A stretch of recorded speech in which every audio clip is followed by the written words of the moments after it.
아멘. 우리는 그리스도인이에요. 우리 모두는 그리스도인입니다. 저는 안타까운 마음이 하나 드는 게 뭐냐면 신앙인들이 죄를 짓고 회개하고 다시 죄 용서를 받았음에도 불구하고 다시 죄를 짓고 또 회개하고 또 다시 죄를 짓고 회개하고 이러한 반복되지 않는 그런 삶이 되기를 저는 바라는 마음이 큽니다. 이거는 참 힘들 것 같아요. 하나님 앞에 잘못해놓고 또 회개하고 하나님 앞에 잘못해놓고 또 회개하고. 근데 이 모습이 이 사사시대의 모습과 아주 흡사하다는 거예요.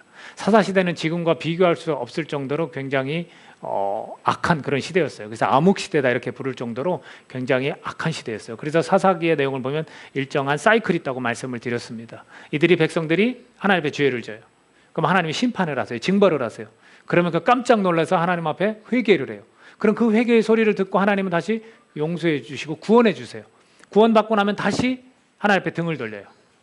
하나님이 가장 싫어하는 죄는 뭐예요? 하나님을 떠나는 거예요. 그게 하나님이 가장 싫어하는 죄예요. 그리고 나서 다시 하나님이 심판하시면 다시 하나님 앞에 회개하고 부르짖고 하나님 그 소리를 듣고 다시 구원해 주세요. 그것이 이렇게 반복돼요. 그게 이제 사사기의 사이클입니다. 우리의 인생도 이렇게 반복되면 되겠습니까? 아니죠. 우리에게 교훈을 주시는 거죠. 그러지 않기를 바라는 마음이 저는 큽니다. 사사시대를 보면요, 많은 사람들이 행한 일보다 부족하지만 하나님께서 선택한 사람들을 통해서 이스라엘을 구원하시는 것을 우리가 확인할 수 있어요. 수많은 백성들이 있어요. 하나님의 그 중에서 하나님이 연약하고 부족한 자를 선택하셔서 이스라엘을 구원하는 그런 일을 하십니다. 그래서 그 사사시대 가운데 엘리야라는 사람이 왕들에게 책망을 하는 그런 일을 감당을 하죠.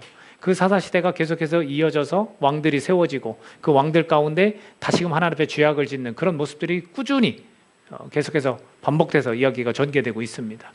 그 가운데 엘리야는 이제는 나 혼자구나, 하나님 나라의 일을 감당하는 자는 이제는 나 혼자구나라고 했을 때 하나님께서 뭐라고 말씀하셨냐면 바알에게 무릎 꿇지 않고 바알에게 입 맞추지 않는 7,000명이라는 사람들이 있다라는 표현을 쓰셨어요. 그렇게 시대가 악하고 힘들고 어려워도 나 혼자만 하나님 나라를 감당하는 그런 영적인 외로움 가운데 놓인다 할지라도 하나님은 군데군데 하나님의 사람을 세워놓으셨다는 것. 그러니까 하나님 백성들이 수도 없이 많지만 전체 숫자에 비하면 비길 데 없이 적은 사람들이 하나님 나라의 일을 감당하고 있다는 거예요.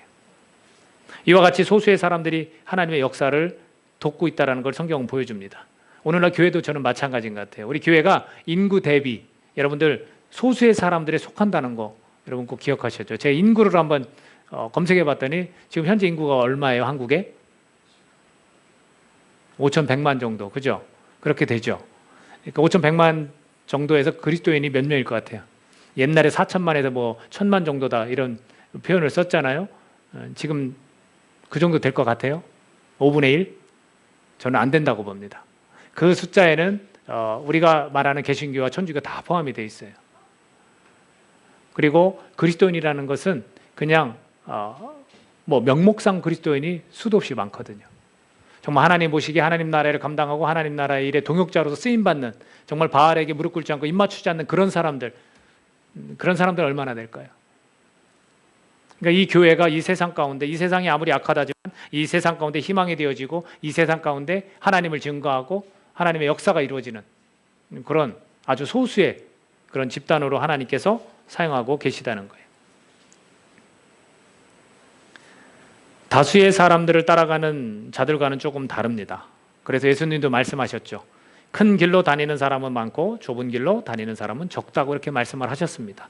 그래서 마태복음 7장 13절에서 14절 말씀을 보면 좁은 문으로 들어가라. 멸망으로 인도하는 문은 크고 그 길이 넓어 그리로 들어가는 자가 많고 생명으로 인도하는 문은 좁고 길이 협착하여 찾는 자가 적음이라. 이렇게 말씀하고 계세요. 여러분 우리가 예수님을 만났다면 우리가 좁은 길로 가야 합니다. 근데도 내가 신앙인으로서 넓은 길로 자꾸 가려는 그런 모습들도 우리가 가지고 있다는 거예요. 오늘날 우리 신앙인들이 갖는 영적인 갈급함의 원인 중 하나가 저는 어디에 있냐면 바로 여기에 있다고 생각을 합니다. 우리가 좁은 길로 가야 할 것 같아요. 왜? 예수님이 그렇게 말씀하셨어요. 수많은 백성들 가운데서도, 수많은 유대인들 가운데서도 예수님은 유대인들을 칭찬한 게 아니라 신앙생활을 잘하고 있다고 스스로 자부하는 사람들을 책망하셨거든요. 그리고 얼마 안 되는 제자들에게 너네 좁은 길로 들어가라.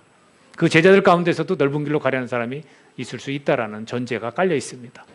그러니까 나는 신앙인으로, 예수님의 사람으로 좁은 길로 좀 가야 할 것 같아요. 저와 여러분의 생각이 같을 것 같습니다.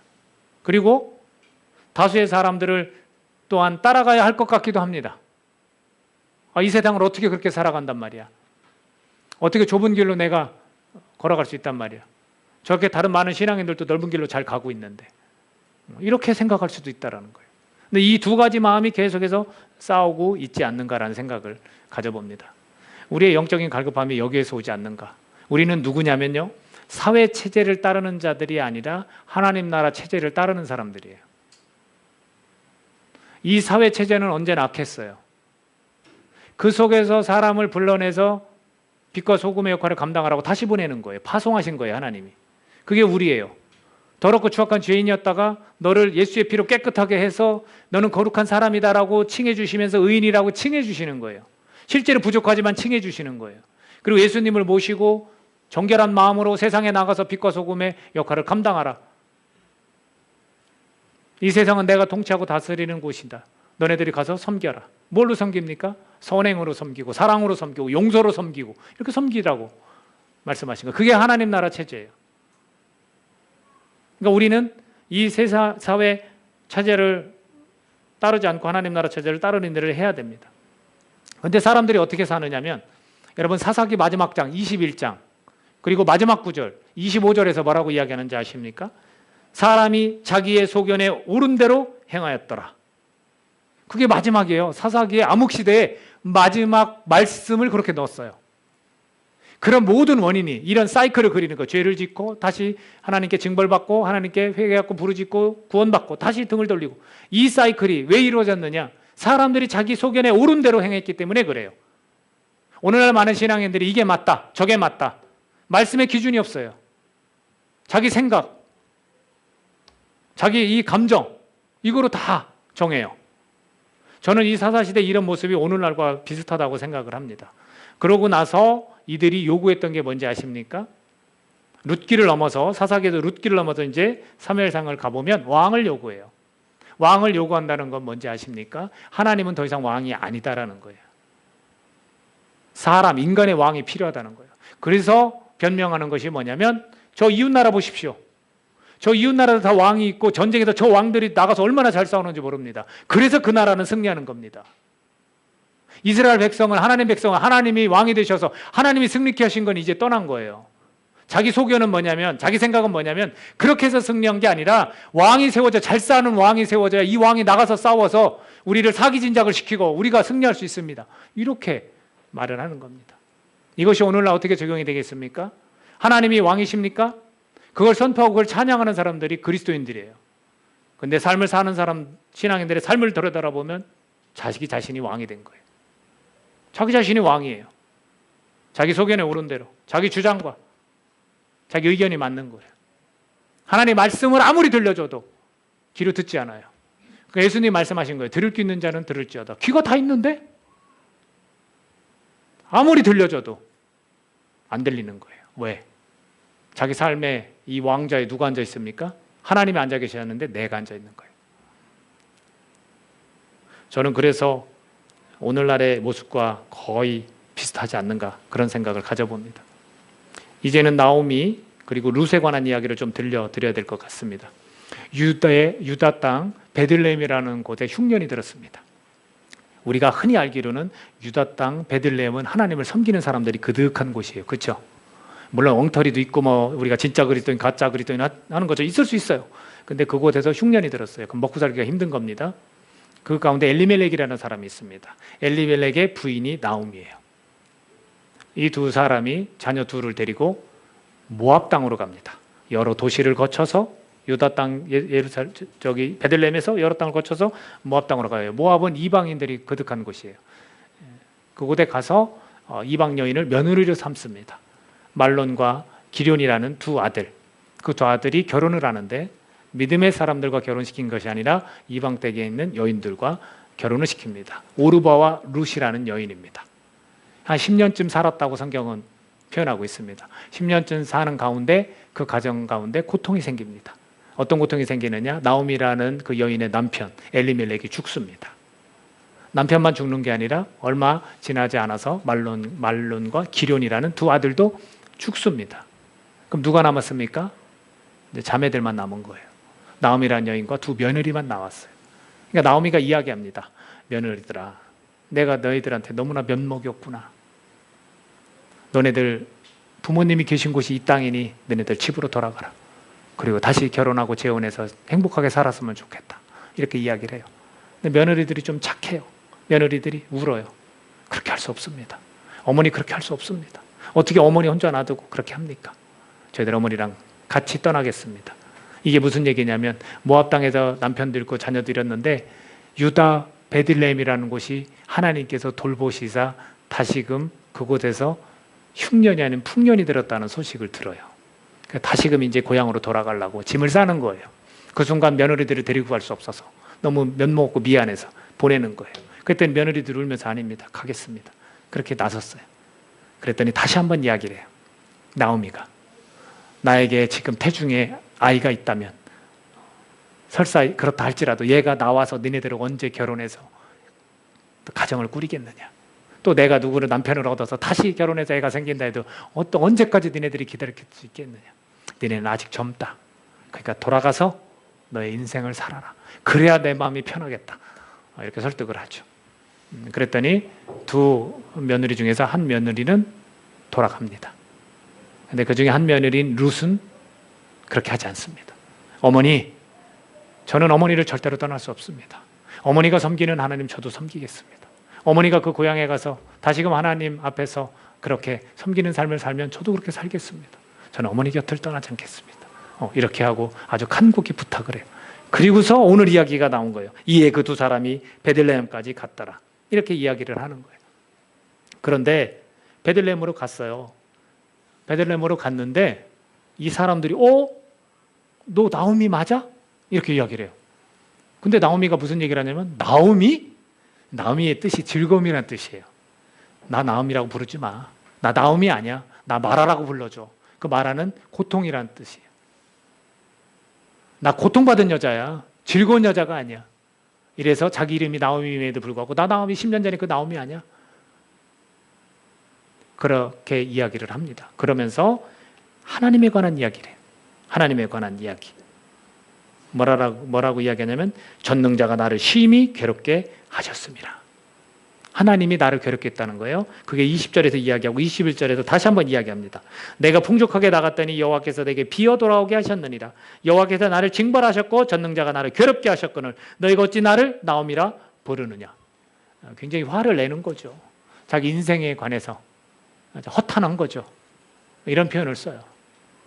근데 여기에서 우리가 알아가야 될 게 뭐냐면 유다 베들레헴 땅을 떠났고 10년 후에 이게 하나님이 징벌하셨다는 표현을 하면서 10년 후에 다시금 유대 베들레헴 땅으로 돌아간 거예요. 여기에서 볼 수 있는 게 뭐냐면요. 바로 나오미의 하나님에 대한 지식이에요. 들어볼까요? 말씀드린 대로 1장 13절에는 또 이렇게 되어 있어요. 여호와의 손이 나를 치셨으므로. 며느리들한테 이야기할 때 여호와의 손이 나를 쳤대요. 왜 쳤어요? 우리가 그 이면에 어떤 생각을 가지고 이 말을 했는지 한번 보자고요. 왜 나오미는 그렇게 이야기했을까요? 왜 여호와의 손이 나를 쳤을까? 이렇게 생각해 볼 수 있어요. 유다 베들레헴은 하나님을 섬기는 사람들이 가득하다고 그랬어요.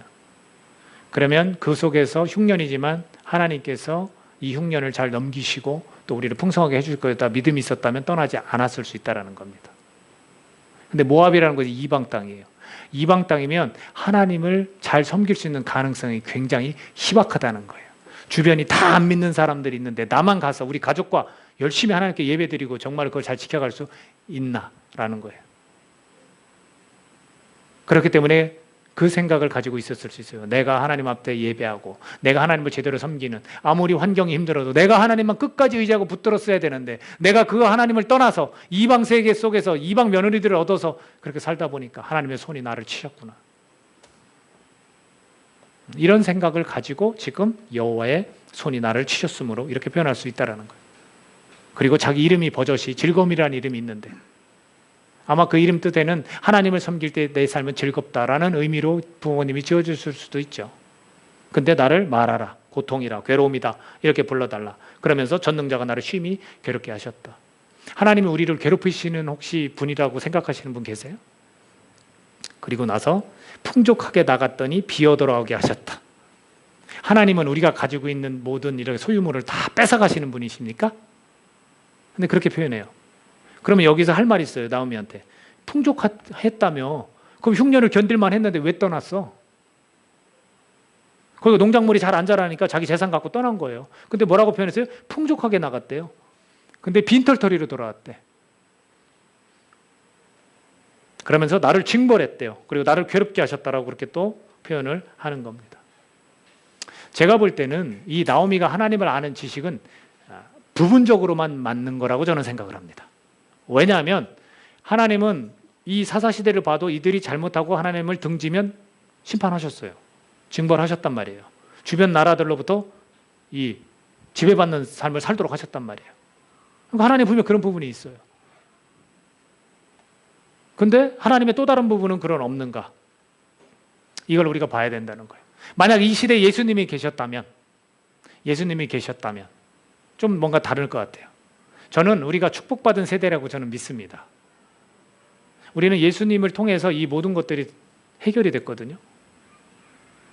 별로 어렵지 않게 됐어요. 정확히 하나님을 알게 됐어요. 왜냐하면 예수님을 통해서 우리가 하나님을 알 수 있는데 예수님을 통해서 우리가 하나님이 어떤 분인지 이런 심판자의 과거에 하나님으로만 알았다면 이제는 심판자뿐만 아니라 용서하시고 우리에게 기회를 주시고 그러한 공의로운 분이심을 우리가 정확히 더 알게 됐거든요. 근데 이 당시에는 이렇게만 알고 있었어요. 근데 왜 갔습니까, 여러분? 자기가 풍족하게 있었음에도 불구하고 왜 갔어요? 흉년이 들었다고 그랬습니다. 왜 갔습니까? 제가 이거 아동부에서 얘기했더니 한 친구가 그러더라고요. 먹고 살기 위해서요. 맞아요. 먹고 살기 위해서 그런 거예요. 자기 있음에도 불구하고 이것이 줄어들까 봐, 흉년 가운데 줄어들까 봐. 모압 땅이라는 곳은 이방 세계이기 때문에 우리가 가면 좀 불리할 수도 있는데 하나님을 섬기는 일에 있어서는 그게 우선순위가 아니에요. 우리 가족이 가서 이 재산 손해보지 않고 더 불릴 수 있는 방법, 바로 그곳이야. 그러니까 가는 거예요. 먹을 것을 찾아 이방 땅으로 간 거예요. 흉년 때문에. 많은 사람들이 옮겨간다고 하더라도 내가 하나님을 섬기는 일에 영향받을지 모르니까 베들레헴 유다 땅을 떠나지 않았어야 했습니다. 그렇지 않아요? 우리가 그걸 먼저 봐야죠. 내가 그곳에 가면 내가 하나님을 끝까지 제대로 잘 섬길 수 있을까? 아니야. 난 굉장히 이렇게 연약한 사람인데 수없이 많은 사람들이 그 길로 가니까 따라가야 됩니까? 아니죠. 내가 하나님을 섬기는데 방해받는 일이라면 내가 하지 말았어야 되죠. 그건 왜 그러냐면 하나님을 나오미가 부분적으로 알았기 때문이다. 엘리멜렉이라는 사람이 그 가정이 하나님을 부분적으로만 알았기 때문이 아닐까라는 생각을 갖습니다. 여러분, 먹고 사는 문제 때문에 하나님을 떠나는 사람이 있어요. 그래서 주일날 지키기가 왜 이렇게 어려운지 몰라요. 저희 교회는 그렇게 강조하진 않지만 약간의 율법적으로 조금 강조하는 교회는 주일날은 절대로 일하면 안 됩니다. 돈 쓰면 안 됩니다. 이렇게 이야기를 하세요.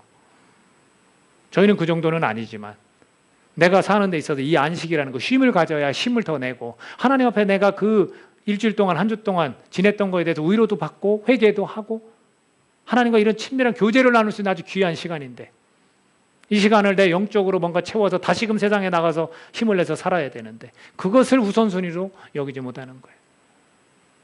그것을. 먹고 사는 문제가 항상 먼저라는 거예요. 이건 믿음과 아주 깊은 관련이 있어요. 내가 주일날 손님이 가장 많은데 문을 열지 않으면 우리는 수익이 늘 수가 없다. 자기 소견에 오른 대로 생각하는 거죠. 어떻게 채우실지는 모르지만 저는 믿기는 내가 하나님 앞에 온전히 드릴 때 어느 요일이든지 그 한 요일은 더 하나님께서 크게 채우시지 않을까. 설사 채우시지 않는다 해도 나는 내가 이 하루를 이렇게 쉴 수 있다는 거, 하나님 앞에 온전히 내가 예배를 드릴 수 있다는 거, 난 이것만으로도 난 감사하다. 이게 믿음 아닙니까? 나오미의 가족이 참 안타까워요. 오늘날로 따지면 바로 그거였어요. 예수님을 떠나지 않았어야 했다라는 거예요. 여러분, 이게 우리가 신앙이라는 걸 가지면서 굉장히 이렇게 힘든 부분이 있어요. 그 부분이 뭐냐면 예수님을 정식으로 딱 받아들이느냐. 그걸 인격적인 만남이라고 그렇게 표현을 하거든요. 근데 그거에 있어서 신약 시대에서도 복음서에서 제대로 알지 못하는 사람들이 있었어요. 하나님을 부분적으로만 아는 거예요. 왜냐하면 하나님을 온전히 알려면 예수님을 통해서만 그게 가능하거든요. 그래서 제가 우리 세대는 축복받은 세대라고 그랬어요. 그래서 요한복음 3장에 가보면 니고데모라는 사람이 나와요. 그 사람이 밤중에 찾아가죠. 그리고 하나님과 참 예수님과 대화를 합니다. 궁금한 거예요. 영생에 대해서도 궁금하고 거듭남이 도대체 뭔지도 궁금하고. 그러니까 예수님이 이런 말씀을 하세요. 사람이 거듭나지 아니하면 하나님 나라를 볼 수 없다. 이렇게. 그러니까 당신이 기적을 행하는 것이 저는 하나님의 도움 없이 이런 표적은 나타날 수 없다라고 저는 그거는 믿습니다. 이렇게 얘기를 해요. 니고데모가. 그러니까 예수님이 거듭나지 않으면 너가 하나님 나라에 대해서 어렴풋이는 알지만 하나님 나라를 볼 수는 없어. 이렇게 말씀하신 거예요.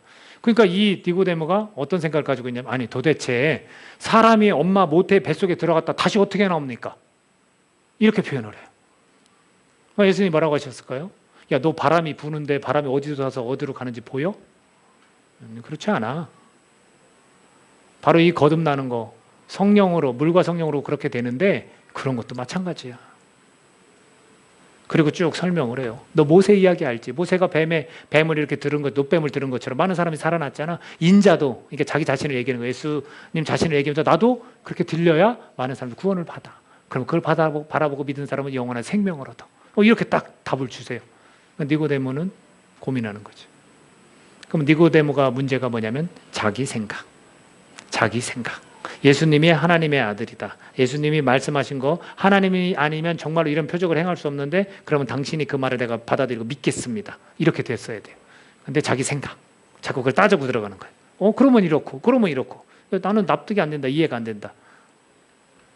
또 한 사람이 있습니다. 또 한 사람은 마태복음 19장에 보면 부자 관리가 나와요. 어느 복음서에서는 청년이라고 다 나오고 부자예요. 하여튼 부자예요. 부러워요. 제가 부럽다고. 부자인데 이 친구가 가서 궁금해요. 영생을 어떻게 얻습니까? 인간은 다 영혼을 사모하는 마음을 주셨다는 표현도 성경에 있거든요. 그러니까 궁금해요. 그러니까 예수님이 무슨 말씀하시냐면 율법 있잖아요. 십계명. 살인하지 말라, 간음하지 말라, 부모를 공경하라 이런 거 다 얘기해요. 그랬더니 좋아하는 거죠. 부자 청년이. 저 잘 지켰어요. 저 잘 지켰어요. 그렇게 기뻐하는 순간 예수님이 말씀하시죠. 야, 근데 너 한 가지 못했다. 그 한 가지 해야 된다. 그렇게 말씀하세요. 근데 뭐예요? 할 의향이 있는 거죠. 다 잘했으니까. 너 부자지.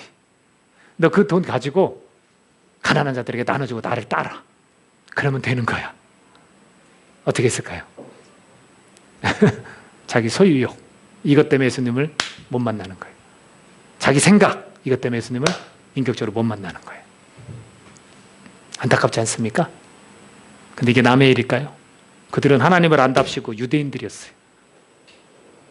하나님에 가서 들어보지도 못한 이방인들이 아니에요. 오늘 한국에 얼마나 많은 신앙인들이 있는지는 몰라도 저는 적은 무리가 하나님 나라를 위해서 지금 살고 있다고 저는 생각을 합니다. 그 적은 무리에, 그 좁은 길에 저와 여러분이 들어가셔야 돼요. 이거 여러분, 우리 삶이 그렇게 길지 않습니다. 여러분 정말 고민하셔야 돼요. 내가 한번 주님이 나를 부름받았다면, 나를 불러주셨다면, 구별했다면 고민하셔야 돼요. 예수님을 믿는 것, 예수님을 만나는 일이 없다면, 또는 예수님을 떠난다면 여러분 우리 삶 속에서 속속들이 문제들이 막 발생할 거예요. 여러분 혹시 나오미가 하나님을 이렇게 유다 베들레헴을 떠나고 다시 돌아오고 이 일련의 과정이 하나님은 별로 상관없고 예수님과 별로 상관없이 그 일들이 발생할 수도 있다고 혹시 생각하십니까? 성경이 뭘 말해주고 싶을까요? 우리가 그런 생각으로 성경을 바라보라고 말씀해 주시는 것 같지는 않아요. 저는 이걸 그렇게 봤어요. 오늘날로 따져서 예수님 믿는 자들이 예수님을 조금 등한시하면 우리 삶 가운데 문제가 생길 수 있어요. 하나님을 잠시 떠나고 내 마음대로 잠깐 살아보면 돌아온 탕자처럼 그렇게 살아보면 그 사는 동안 문제가 발생할 수 있어요. 이거는 성경의 이야기이기도 하면서 제 경험이기도 합니다. 여러분 어떻게 생각하십니까? 여러분 나오미가 다시 돌아왔어요. 그리고서 허탄한 말처럼 막 하죠. 나를 말하라 부르라 그렇게 하지만 환멸을 느꼈을 수도 있어요. 하나님을 섬기면서. 근데 다시 돌아왔을 때 그에겐 축복이 임합니다. 룻이라는 여자가 친족 중에 보아스라는 아주 믿음 좋고 재산이 많은 사람을 만나고 그 율법에 관한 과정대로 그대로 밟아서 결혼을 하게 되고 아들을 낳고 그 아들을 나오미가 봐줍니다. 너무 기쁜 나머지 두 아들을 잃은 이 고통 가운데서 다시금 나오미를 동네 사람들이 다 기쁘게 하나님이 하셨다 이렇게 표현을 해요. 성경. 그리고 이스라엘에서 가장 위대한 왕 다윗 왕의 고조모가 됩니다. 나오미가. 그리고 놀랍게도 이 보잘것없는 이 당시에는 여인을 보잘것없다고 그렇게 표현했으니까 보잘것없는 여인이 예수님의 계보에 오르는 그런 일을 룻 며느리와 함께 겪습니다. 대단하지 않습니까? 자기 혈통 가운데 예수님 메시아가 나왔어요. 하나님 앞에 다시 돌아왔을 때 하나님은 그런 은혜를 주실 수 있는 분이라는 거고 하나님을 떠나면 정말 하나님께 다시 돌아오기 위해서 우리 가운데 우리가 스스로 선택한 문제들 가운데 고통이 임할 수도 있다는 거예요. 제가 예수님을 만났을 때 누린 것들이 있습니다. 여러분도 한번 생각해 보세요. 저는 이런 걸 누렸습니다. 제가 죄에서 자유를 얻게 되었어요. 해방됐어요. 더 이상 죄에 대해서 이렇게 내가 한번 유혹을 받고 넘어가 볼까 이런 게 없습니다. 없어요. 죄는 하나님이 싫어하시는 거고 과거에 지었던 이 모든 죄책감 다 사라집니다. 과거를 묻지 않으세요. 저는 과거에 굉장히 엉터리로 살았던 사람이에요. 정말 부끄러울 정도로 말하기. 근데 그것을 다 덮어주셨어요. 없이 해주셨어요. 그래서 제가 해방됐습니다. 그리고 저는 용서를 받았습니다. 그리고 제 삶에서 가장 큰 기쁨을 제가 감격을 누렸습니다. 그뿐이 아닙니다. 영적인 갈급함이 해결됐습니다. 삶에서 내가 어떻게 살아가야 될지, 내 자신이 누군지 다 알게 됐어요. 그리고 하나님을 알게 됐습니다. 나는 그저 11조만 하면 되는 줄 알았어요. 그리고 예배만 드리면 되는 줄 알았어요. 근데 그 하나님에 대해서 더 구체적으로 인격적으로 제가 알기 시작했어요. 누굴 통해서? 예수님을 통해서. 그리고 영원한 생명을 얻게 됐습니다. 저는 죽음에 대해서 두렵지 않습니다. 왜? 우리는 영원한 생명을 얻은 사람이기 때문에 죽음은 두렵지 않습니다. 다만 때가 되면 가야겠죠. 이 땅에서는 나그네 인생을 마쳐야겠죠. 그리고 상한 마음, 육체의 아픔이 해결됐습니다. 제가 지금 당하는 이 육체는 사실은 제가 하나님 앞에 못해서 더 성실하게 잘 제 몸을 아껴야 되는데 그러지 못해서 생긴 거지 제가 가지고 있던 마음의 병과 모든 육체 아픔을 다 그 당시에 하나님이 치료해 주셨습니다. 저를 위해 책찍이 맞으셨고 그걸 제가 깨달았거든요. 살점이 다 떨어져 나가고 십자가에 달려 피를 흘리신 그 예수님이 나를 위해서 나의 아픔으로 해서 그랬다는 걸 제가 받아들이고 믿었을 때 해결됐습니다. 저는 이런 걸 누리게 됐어요. 여러분은 어떠십니까? 지금 내 신앙생활이 너무 무료하고 내가 아직도 영적으로 뭔가 더 활기 있고 기쁨이 없습니까? 그렇다면 여러분 예수님을 만나셔야 되는 거예요. 예수님을 정말로 직면하시고 예수님을 받아들이셔야 되는 거예요. 수많은 사람들이 종교인으로 살아가고 있습니다. 저는 예수님을 삶의 주인으로 모시지 않고 예수님을 만나지 않은 분들을 저는 그냥 종교인이라고 표현을 해요. 왜? 종교 생활을 어디든 다 할 수 있어요. 그렇지 않아요? 착하게 다 살 수 있어요. 근데 예수님이 아니고는 영원한 생명을 얻을 수도 없어요. 죄에 대해서 해방될 수도 없어요. 내가 영적인 갈급함에 대해서 정말로 자유를 누릴 수 없다라는 거죠. 니고데모가 부자 관리가 예수님을 받아들였다면 어땠을까요? 믿었다면 어땠을까요? 인격적으로 만났더라면 아마 동일한 은혜를 받았을 것이라고 저는 믿습니다. 제가 지금 누리는 그 동일한 은혜를 그들도 누렸을 거라고 믿습니다. 여러분 엘리멜렉이 나오미가 예수님을 만났더라면 아니면 하나님을 제대로 알았더라면 하나님을 만났더라면 유다 땅 베들레헴을 하나님의 명령이 없이 떠나지 않았을 겁니다. 우리가 어떤 일을 선택할 때 하나님께서 정말로 명령하시고 하나님께서 바라시는 그런 일들을 우리가 선택해야 되는 거예요. 그저 먹고 사는 문제 때문에 자기 소견에 오른 대로 그렇게 선택해서 가서는 안 됩니다. 그것은 바로 예수님을 제대로 못 만났기 때문에 오늘의 신앙인들이 그런 고민을 하고 있다고 저는 생각을 합니다. 하나님께 다시 돌아왔을 때 은혜로 그 괴로움과 고통을 하나님은 갚아주셨습니다. 당시에는 너무나 힘들었겠죠. 너무나 어렵고 힘든 삶을 산 사람이 나오미였을 거예요. 그러나 하나님은 갚아주시는 분이에요. 여러분의 삶이 지금 고통과 힘든 가운데 있다 할지라도 하나님께 다시 돌아오면 하나님은 갚아주세요. 예수님 앞에 다시 돌아오면 예수님은 갚아주세요. 그것을 오늘 우리가 꼭 기억할 수 있기를 간절히 바랍니다. 기도하겠습니다. 이 시간 우리 스스로를 보면서 예수님을 정말 만났는지를, 내가 인격적으로 예수님을 모셔드리고 내 삶의 주인으로 생각하는지를 여러분 이 시간 기도하십시오. 혹시 부분적으로나마 내가 모셔드렸다면 완전히 모셔드리십시오. 예수님 나의 주인이십니다. 예수님이 하나님의 아들이심을 제가 믿습니다. 예수님이 십자가에 죽으신 것이 나의 죄를 위해 죽으신 걸 믿고 예수님이 죽은 자 가운데서 3일 만에 다시 살아나신 걸, 부활하신 걸 제가 믿습니다. 그렇기 때문에 저도 다시 부활할 것이고 저도 영원한 생명을 얻는다는 것을 받아들이겠습니다. 아니면 지금 하나님 믿어지지 않습니다. 예수님 당신이 믿어지지 않습니다. 내 생각 때문에, 내 소유욕 때문에 받아들일 수가 없습니다. 그런 분이 계시다면 그것을 진실되게 고백하십시오. 성령께서 여러분의 마음을 만져주실 것이고 예수님께서 여러분을 찾아오시고 여러분의 마음 문을 두드리실 것입니다. 그때 여십시오. 이 시간 우리 자신을 되돌아보면서 함께 기도하는 시간을 갖도록 하겠습니다. 기도합니다.